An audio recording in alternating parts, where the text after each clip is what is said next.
As we say in Hawaii, aloha and e komo mai, hello and welcome to UNR Visual Rhetoric.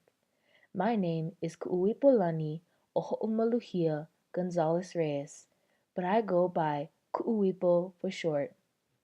What I have prepared for you today is a presentation in which I will be taking you through the process of rhetorical visual analyses of service and emotional support animals on college campuses. Before we begin, though, I would like to mention a few things. Firstly, I will be referring to emotional support animals as ESAs in all caps for its acronym. And secondly, if you have any questions during the presentation, please feel free to check out my website at waimanalisers.wixsite.com/ENG102-1055 for more information on the topics that we will be discussing. And if you didn't get that, don't worry, because I'll have a link posted at the end of the presentation. Now, without further ado, let's move on. Here at the University of Nevada, Reno, we have created a diverse society in which we are open to many ideas, like those that may not always be accepted in other societies. Faculty, staff, students, and animals at UNR are always happy to help and are very supportive to the needs of each other. One prime example of that is the allowance of service animals and ESAs on college campuses.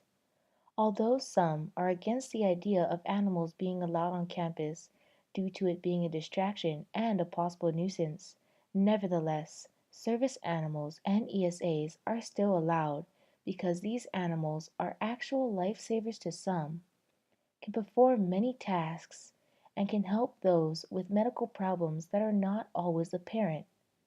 In the first image example, I'll be rhetorically analyzing what a service animal is. In this image, what is first presented to you is a dog. Dogs for a long time now have been considered man's best friend. The thing about this dog, though, is that it is not just a normal dog. This dog is considered a service animal. A service animal, by definition in the Americans with Disabilities Act, acronymed ADA, quote, is any dog that is individually trained to do work or perform tasks for the benefit of an individual with a disability, including a physical, sensory, psychiatric, intellectual, or other mental disability. Other species of animals, whether wild or domestic, trained or untrained, are not considered service animals. End quote. These service animals are usually easy to point out because of their vests, like in the image. These vests are not just vests, though, as they suggest an idea and function in a certain way. They suggest to others that their handler, the person with them, has a disability and needs more assistance than the average person. With that idea, the vest then functions to warn off others from distracting the animal from their duties. The patch on the vest, circled here in red, best represents with clear words saying, quote, "Please don't pet me, I'm working," end quote. This function works most of the time, but there are always a few who are ignorant to the do's and don'ts for service animals. These do's and don'ts can be confusing for ESAs too, like in the next image. In this image, another dog is presented with a different type of vest and a different breed. This animal is considered as an ESA according to its patch here.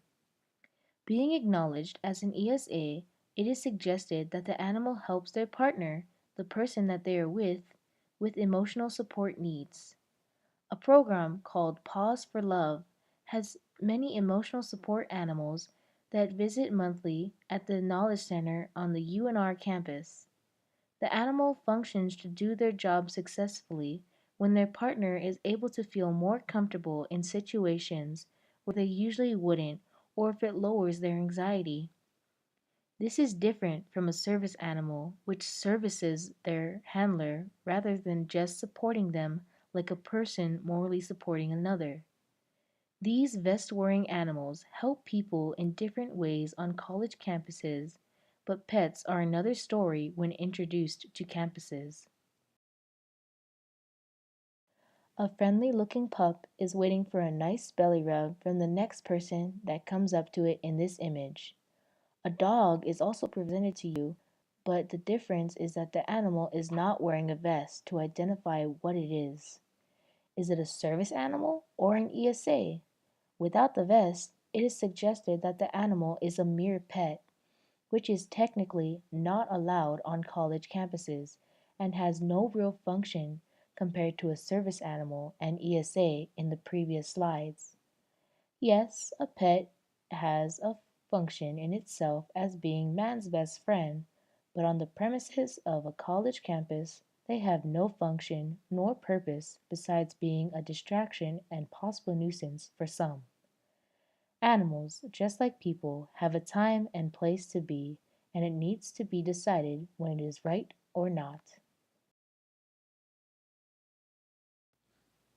Concluding this presentation, some final thoughts are that service animals and ESAs are allowed on college campuses, like here at UNR, for good reasons to not only help someone to live comfortably, but also to help them, like faculty, staff, and students on college campuses who need a little extra help to succeed in their lives. Once again, these animals are lifesavers to some, can perform many tasks, and are also able to help those with varying medical disabilities. There is a great difference between the two, specifically in the way that they function and the areas that they are allowed. Personally, that is why I think it is best to leave the animal be, even if it is wearing a vest or not. Well, that's all I have for today's presentation. Mahalo, thank you for joining me, and I hope you enjoyed it. Here is the link that I previously mentioned about if you had any further questions pertaining to the information discussed in this presentation. Have a great day. Aloha, ahui ho.